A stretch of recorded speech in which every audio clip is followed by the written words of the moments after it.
자녀를 키우다 보면 고민되는 것 중에 한 가지는 어디까지 이 아이를 용납할 것인가, 어디까지 사랑으로 받아주고 덮어주고 또 어느 부분에 있어서는 단호하게 훈계할 것인가, 그 선을 참 정하기가 쉽지 않은 것을 경험하게 됩니다.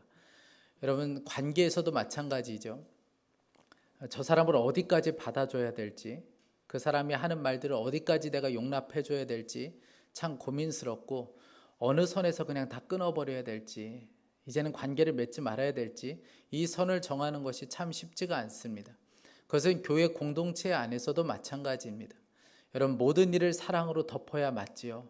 사랑으로 다 감싸주는 것이 맞습니다. 그래서 때로는 어떤 죄를 지적하면, 잘못된 것을 지적하면 막 불같이 화를 내는 경우가 있습니다. 이게 교회냐?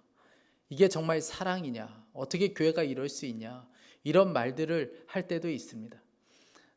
여러분, 그런데 분명해야 될 것이 있습니다.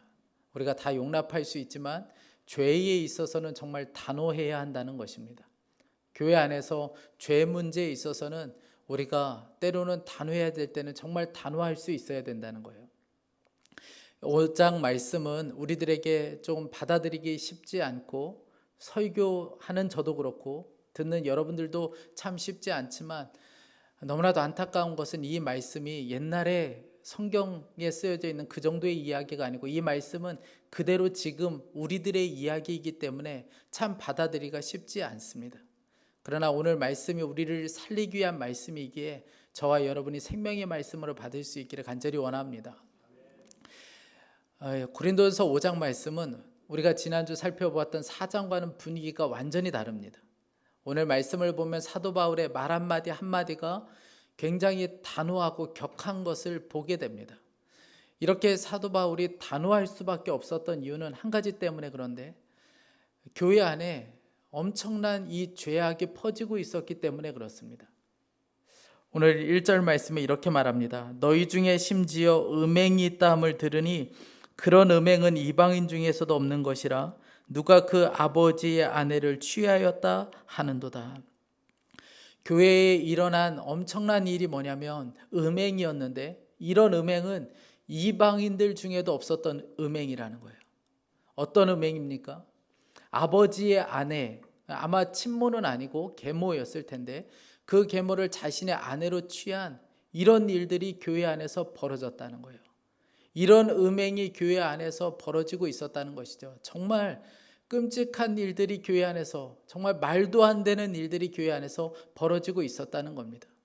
그런데 정말 더 안타까운 것은 교회 지도자들이나 교회 성도들이 이 일을 아무렇지 않게 여겼다는 거예요. 2절 말씀입니다. 그리하고도 너희가 오히려 교만하여져서 어찌하여 통한이 여기지 아니하고 그 일 행한 자를 너희 중에서 쫓아내지 아니하였느냐. 그리하고도 너희가 오히려 교만하여졌다는 거예요. 그러면서 뭐라고 이야기하냐면 통한이 여기지 않았다고 이야기합니다. 통한이 여기지 않았다는 것은 슬퍼하지 않았다, 애통해 하지 않았다는 거예요. 이런 일들이 벌어지고 있는데도 불구하고 지도자들이나 주변에 있는 성도들이 아무렇지 않게 여겼다는 것이죠. 뭐 남들 다 하는데 뭐 우리가 살고 있는 지역이 지금 고린도 지역 아니야. 뭐 이 정도는 다 이해할 수 있지. 뭐 그 정도는 그냥 넘어갈 수 있지. 그러면서 사람들에게 아무렇지 않게 다가왔다는 거예요. 이런 일들을 보면서도 그 누구도 좋지 않은 사람이 아무도 없었다는 것입니다. 그러면서도 자신들은 거룩한 공동체라고 생각하고 있었다는 거예요. 우리는 구원받은 거룩한 백성들이야. 우리만큼 뛰어난 사람들이 없지. 우리만큼 지혜와 은사가 뛰어난 사람들이 없지. 그러면서 그들은 교만해져 있었다는 거예요. 이 모습을 보는 사도 바울은 너무나도 가슴이 터질 것처럼 가슴이 아팠습니다. 제가 아주 오래전에 결혼하지 않은 아들을 둔 어머니와 상담했던 적이 있는데, 이 아들이 결혼하지 않았는데 여자친구와 아이가 생기는 바람에 두 번째 이 낙태를 준비하고 있었습니다. 첫 번째는 벌써 낙태를 했고 두 번째 낙태를 준비하고 있었어요. 그 이야기를 아무렇지 않게 저에게 하는데 제가 너무나도 화가 나기 시작했습니다. 그 일을 아무렇지 않게 이야기하는 성도의 모습을 보는데 너무 화가 나는 거예요.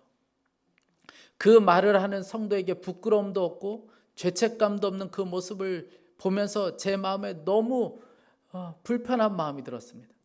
그러면서도 이분이 전화를 마칠 때에는 우리 아이가 이 문제가 잘 해결될 수 있도록, 그리고 사업이 잘 될 수 있도록, 그리고 믿음 생활 잘할 수 있도록 기도를 해달라는 거예요.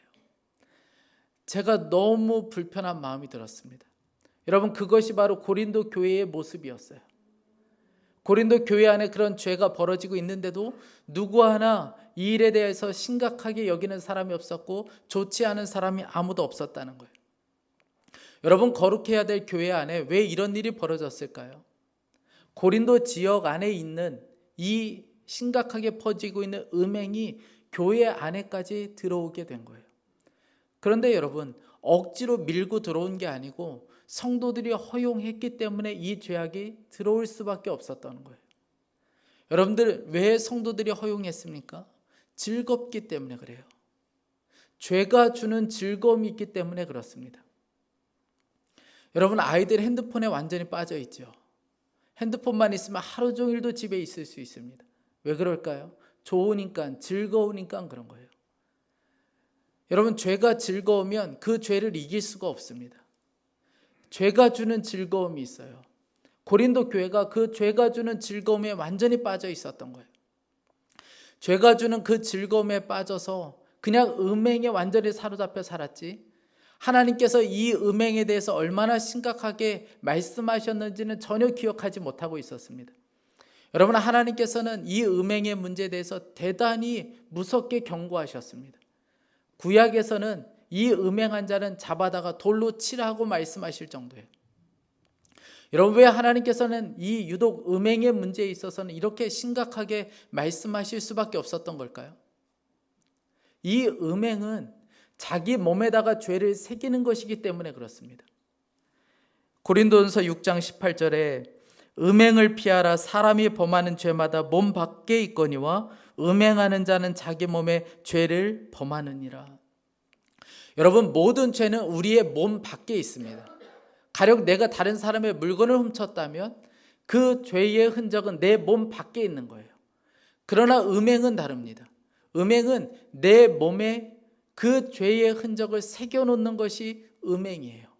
성전된 우리의 몸에다가 죄의 흔적을 새겨놓는 것이 바로 음행입니다.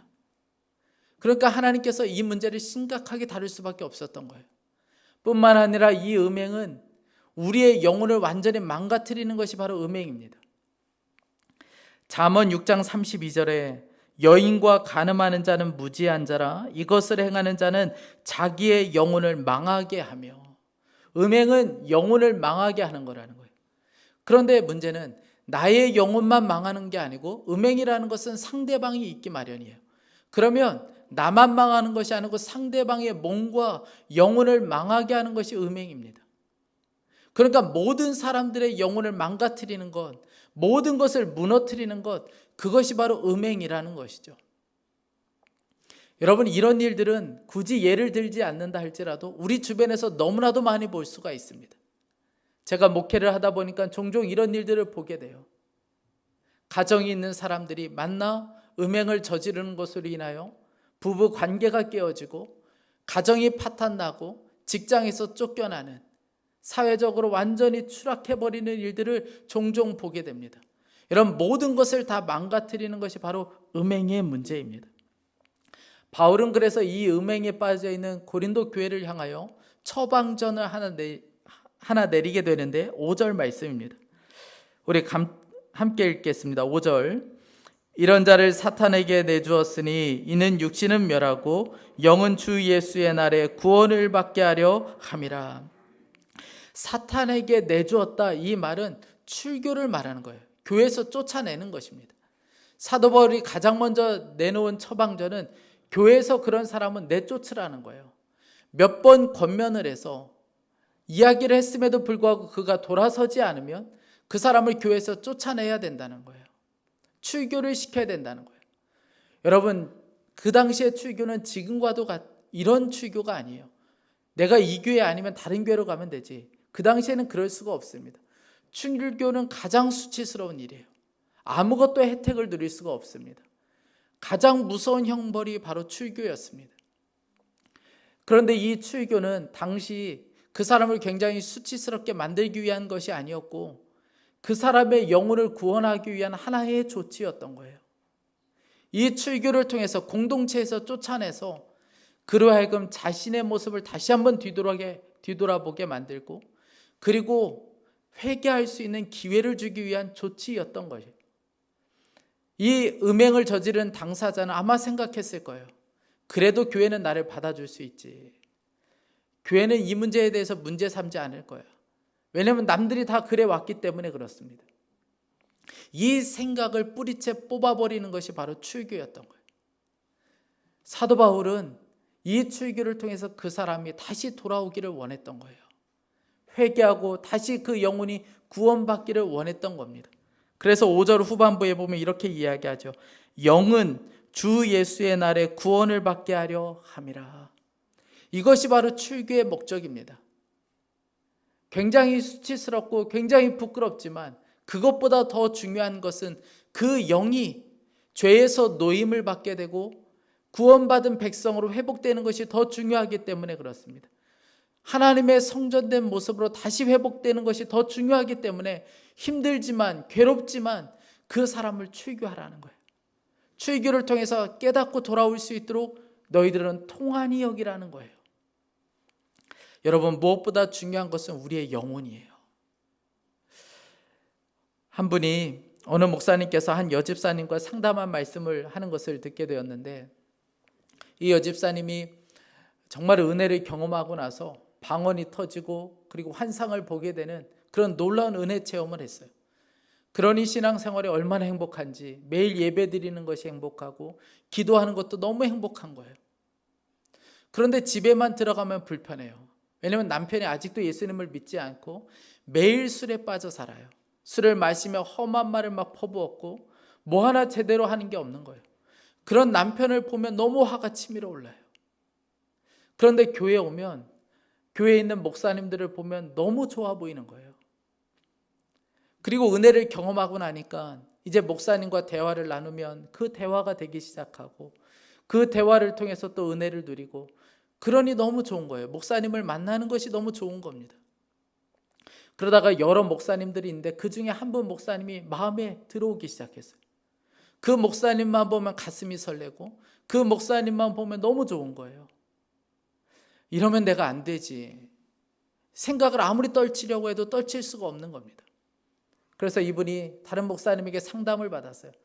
저에게 이런 마음이 듭니다. 이거 어떻게 해야 될지 모르겠습니다. 그랬더니 목사님이 그렇게 이야기해 줬다 그래요. 그 문제를 해결할 수 없다면 차라리 하나님께 기도하세요. 하나님, 제 영혼을 오늘 거두어 주세요. 차라리 이 문제 해결되지 않으면 저를 죽여달라고 기도하세요. 그것이 당신의 영혼을 위해서는 훨씬 낫습니다. 그렇지 않으면 당신은 그 죄에 빠질 수밖에 없다. 차라리 그러니 주님 앞에 죽여달라고 기도해라. 그것이 당신의 영혼을 위해서 훨씬 낫다. 그렇게 이야기했다는 거예요.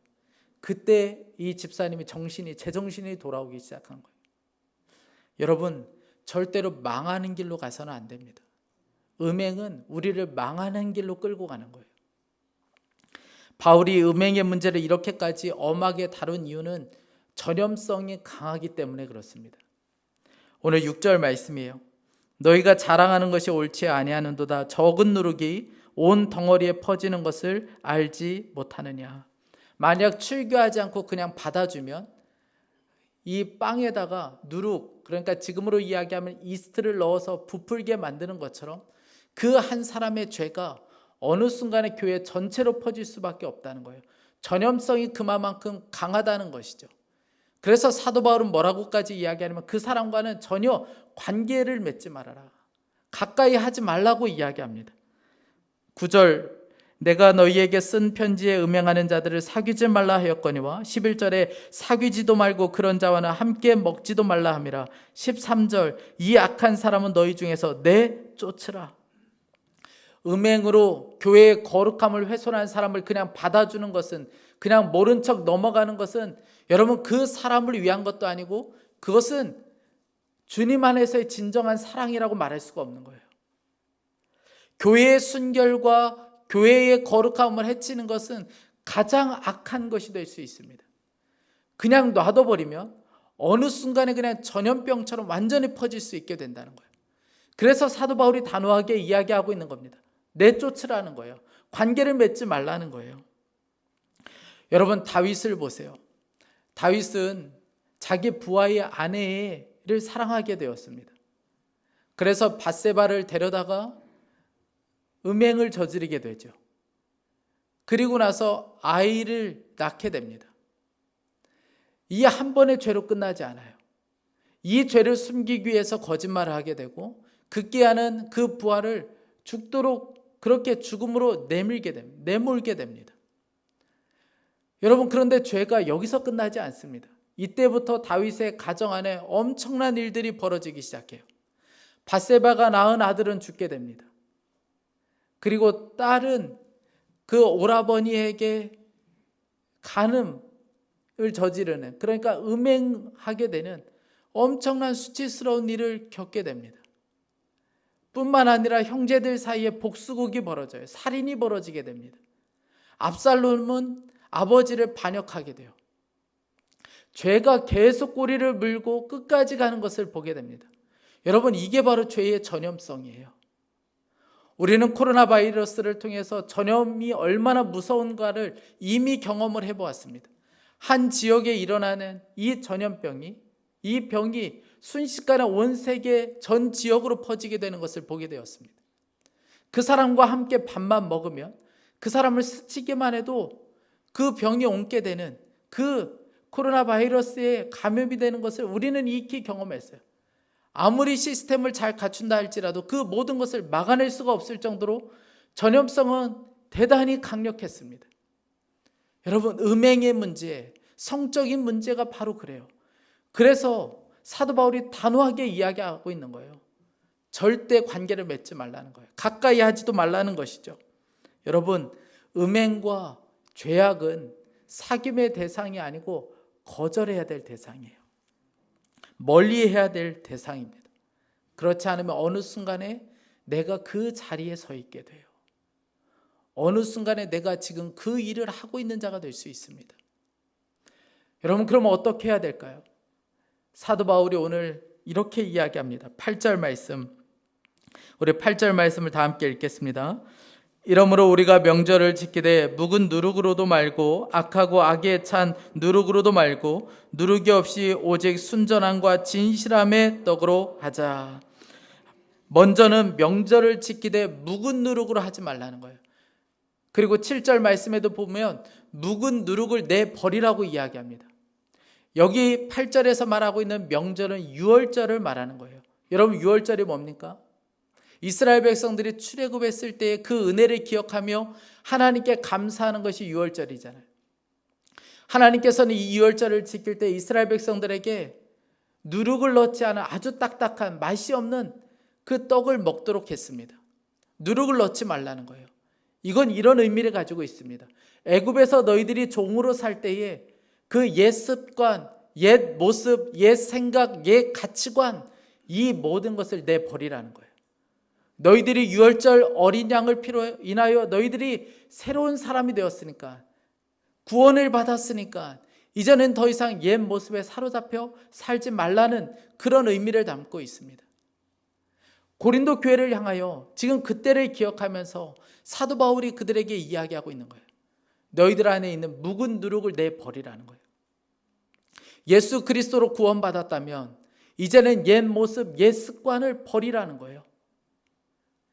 육신대로 살고 육신의 기쁨만 위해서 살고 내 육체의 쾌락을 위해서 삼았던 모든 것들을 내버리라는 거예요. 여러분, 그것이 바로 묵은 누룩을 내버리라는 의미입니다. 사랑하는 여러분, 저와 여러분에게는 묵은 누룩이 없습니까? 보고 듣는 것을 즐기려고 했던 그곳, 내가 예수님을 몰랐을 때에, 은혜를 경험하지 못했을 때에 보고 듣는 것으로 내 육체와 만족을 누렸던 그곳, 여러분, 그곳이 누군가에게는 묵은 누룩이 될 수 있습니다. 야한 농담을 사람들과 나누는 카톡방이 어떤 분에게는 묵은 누룩이 될 수 있어요. 어떤 분에게는 순간순간 찾아보게 되는 그 사이트가 묵은 누룩이 될 수 있습니다. 어떤 분에게는 가끔씩 만나는 이성, 동창이 묵은 누룩이 될 수도 있어요. 여러분, 그 묵은 누룩을 내버리지 않으면 언젠가 우리는 그 묵은 누룩 때문에 아주 쓴 열매를 맛볼 수밖에 없습니다. 사도 바울은 묵은 누룩을 버리라고 하면서 바울은 뭐라고 이야기하냐면 순전함과 진실함의 떡으로 하자고 이야기합니다. 여러분, 순전함이라는 것은 태양빛 아래에 이 뭔가 드러나는 것을 의미하는 거예요. 판단되는 것을 말하는 거예요. 태양빛 아래 판단이 된다. 이게 바로 순전함의 뜻이에요. 그러니까 빛 가운데 있어도 부끄러움이 없는 그 삶이 바로 순전함이에요. 진실함이라는 것은 숨김없이 모든 것을 드러내는 것이 진실함입니다. 사도 바울은 순전함과 진실함으로 하자는 거예요. 그러니까 빛 앞에서도 부끄러움이 없는 삶, 드러내놓아도 부끄러움이 없는 그 삶을 살자는 것이죠. 사랑하는 여러분, 교회는 순전해야 되고 진실해야 합니다. 교회의 생명은 진실함과 순전함에 있어요. 여러분, 우리는 빛 대신 주님 앞에서 모든 것이 다 드러난 사람들입니다. 죄가 완전히 밝히 드러난 사람들이에요. 여러분, 계속해서 우리는 주님 앞에서 우리의 모습이 드러나야 합니다. 우리의 숨김없이 모든 것이 밝히 드러나는 것이 필요해요. 숨기면 여러분, 죄 속으로 그저 빠져 들어갈 수밖에 없어요. 제 사무실에는 아주 큰 창이 3개가 있습니다. 그래서 지나가는 사람이 제가 사무실에서 뭘 하고 있는지, 누구를 만나고 있는지 볼 수가 있어요. 제가 컴퓨터로 무슨 작업을 하고 있는지도 아주 다 자세히 볼 수 있을 정도로 그렇게 큰 창이 있습니다. 밤이면 더 잘 보이게 되어 있죠. 그래서 지나가는 사람들과 눈이 마주쳐 굉장히 민망할 때도 있습니다. 그래서 고민스러웠어요. 이걸 가려야 되지 않을까? 블라인드라도 치면 어떨까? 여러 가지 생각을 해보았습니다. 그런데 제 결론은 가리지 않기로 했어요. 여러 가지 신경 쓰이는 게 맞지만, 그러나 제가 가리지 않기로 결정한 것은 저는 제 자신을 신뢰할 수 없기 때문에 그렇습니다. 저는 제 자신을 신뢰할 수가 없어요. 제가 사는 길은 밝히 드러내는 삶을 사는 거예요. 어느 순간이든 제가 있는 자리는 완전히 드러나야 저는 죄에 사로잡히지 않을 수 있습니다. 그것은 여러분들도 마찬가지 아닙니까? 여러분, 우리가 사는 길은 빛 가운데 우리 자신을 드러내는 거예요. 사랑하는 여러분, 가정에서 여러분들의 모습을 드러내야 합니다. 속해 공동체 안에서, 교회 안에서 여러분들은 여러분의 자신의 모습을 드러낼 수 있어야 돼요. 여러분, 스마트폰 오픈해야 합니다. 부부 사이에 잠궈놓고 안 보여준다, 말이 안 되는 거예요. 보여줄 수 있어야 합니다. 여러분, 재정 사용 투명하게 드러낼 수 있어야 되는 거예요. 언제까지 감추고 살 수가 없는 거예요. 죄는 바로 거기에서 시작되기 때문에 그렇습니다. 왜 감춰놓습니까? 왜 숨기게 되는 걸까요? 언제든지 죄의 여지를 주고 싶은 거예요. 죄가 주는 그 즐거움을 포기할 수가 없는 것이죠. 그러니까 계속 숨겨놓고 감출 수밖에 없는 거예요. 그러면 여러분, 우리는 어느 순간에 망하게 될 수 있습니다. 마귀는 한순간을 노리고 있어요. 그냥 즐기도록 내버려 두다가 어느 한순간에 다 밝히 드러내는 거예요. 그게 지금도 마귀가 하는 것입니다. 여러분, 드러내야 살아요. 숨기면 우리는 살 수 없어요. 드러내야 하는 것입니다. 여러분, 그런데 누가 이렇게 살 수 있는 걸까요? 원하는 사람만 그렇게 살 수 있는 거예요. 진짜 원하는 사람만 그렇게 사라지게 되는 것입니다. 작은 죄도 짓고 싶지 않은 사람들, 작은 죄도 용납하고 싶지 않기를 원하는 사람만 그렇게 살 수 있어요. 진실하고 또 순전하게 살고 싶은 그 사람만이 그렇게 살 수 있는 거예요.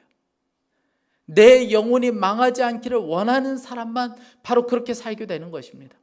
여러분, 원하면 더 원하게 되는 거예요. 죄를 원하면 죄를 더 원하게 되는 것처럼 순전함과 진실함을 원하면 더 원하게 되는 것입니다. 제가 이번 주에 책을 보다가 존 파이퍼 목사님이 쓴 아주 짧은 글을 보면서 참 도전을 받았어요. 제가 잠깐 소개해 드리겠습니다. 그리스도와 더욱 깊이 동행할수록 더욱 그리스도를 갈망하게 되고 천국을 갈망하면 할수록 하나님의 모든 충만하심을 더 바라게 되고 죄로부터 벗어나기를 원하면 원할수록 신랑 되신 예수님의 재림을 더 갈망하게 되고 예수님의 아름다우심으로 교회가 부흥되고 순수해지기를 원하면 원할수록 사람들 안에 하나님의 실제에 대한 각성을 더 원하게 되고 그리스도의 영광의 복음의 광채가 어둠 속에 있는 모든 세상 민족들에게 파고드는 것을 볼수록 거짓 세계관이 진리 대신 예수님의 힘에 굴복되는 것을 더 보기를 원하게 되고 고통이 줄어들고 눈물이 닦아지며 사망이 멸망하는 것을 갈망할수록 모든 잘못이 바르게 고쳐지고 하나님의 공의와 은혜가 바다를 덮는 물처럼 땅에 가득해지기를 더 갈망하게 된다. 여러분, 원하고 갈망하면 더 그렇게 사라지게 된다는 거예요. 왜 나의 죄의 문제가 해결되지 않는가? 내가 죄를 즐기고 원하고 있기 때문에 그렇습니다. 내가 순전함과 진실함을 원하면 더 그렇게 사라질 수밖에 없다는 거예요. 갈망은 바로 그런 것이기 때문에 그렇습니다. 여러분, 지금 우리 자신들도 그렇고 우리 자녀들도 음란의 파도 가운데 살아가고 있습니다. 이건 부인할 수가 없어요. 오늘 고린도 교회의 이 이야기는 지금 우리들의 이야기가 되었습니다. 교회 안의 이야기가 되고 말았습니다. 여러분, 가정이 있는 사람들이 음행을 저질러도 이제는 죄라고 말할 수 없는 시대가 되었어요. 죄를 죄로 말할 수 없는 시대가 되어버렸습니다. 우리 아이들은 항상 스마트폰을 들고 다니고 있고 언제 어디서든 음란한 영상을 볼 수 있고 그리고 그것을 실행할 수 있게 되었습니다. 그리고 그들은 그것을 호기심이라고 이야기하고 있습니다. 여러분, 왜 이렇게까지 된 것입니까? 우리가 허용했기 때문에 그렇습니다. 적은 누룩을 그냥 아무렇지 않게 우리가 통한이 여기지 않았기 때문에 그렇습니다. 우리가 죄가 일어났을 때 애통해 하지 않았기 때문에 그렇습니다. 다 그렇지 뭐. 10대에는 그런 거야. 호기심에 그럴 수 있지 뭐. 남들 다 그런데 뭐. 세상이 이래. 어쩔 수 없어. 막을 수 없는 일들이야. 여러분, 우리가 그렇게 했던 일들이 지금 여기까지 오게 되었어요. 이제는 돌이킬 수 없게 되었습니다. 음란의 파도 가운데 다 살고 있습니다. 여러분, 어떻게 해야 되겠습니까? 여러분, 오늘 이 말씀이 죽은 그저 글자가 아니고 저와 여러분에게 생명의 말씀이 되어야 합니다. 순전함과 진실함을 알아. 여러분, 이 말씀 우리에게 생명의 말씀이 되어야 합니다. 사랑하는 여러분, 교회의 생명력은 거룩함에 있어요. 순전함과 진실함이 훼손되면 그건 더 이상 교회가 아닌 거예요. 오늘 주님께서 우리 안에 죄가 싫어지는 은혜를 주시길 원합니다. 내가 가지고 있던 묵은 누룩을 버릴 수 있는 용기를 주시길 원합니다. 진실함과 그리고 순전함으로 나아가는 저와 여러분이 될 수 있기를 원합니다. 무엇보다 간절히 원하는 것은 순전함, 그 진실함을 원하고 더 원하는 저와 여러분이 될 수 있기를 원합니다. 여러분, 그 시작이 우리가 되면 이 시대 안에 소망이 있어요. 오늘 이 말씀 우리를 부끄럽게 하려고 주시는 말씀이 아니고 우리를 살리기 위한 말씀이요, 우리 교회 살리기 위한 말씀입니다. 오늘 우리는 성찬을 받습니다. 여러분, 순전하고 진실하게 사는 힘은 다른 것에 있지 않고 함께 하시는 주님을 얼마나 바라보느냐에 달려 있습니다. 성찬은 살아계신 주님이 우리와 함께 있다는 것을 너무나도 분명하게 보여주는 사건입니다. 오늘 성찬을 통해서 함께 하시는 그 주님을 바라보며 그 주님 앞에 예, 맞습니다. 제가 순전하고 거룩하게 살겠습니다. 이 고백이 우리 가운데 있기를 간절히 축복합니다. 함께 지금 기도하겠습니다.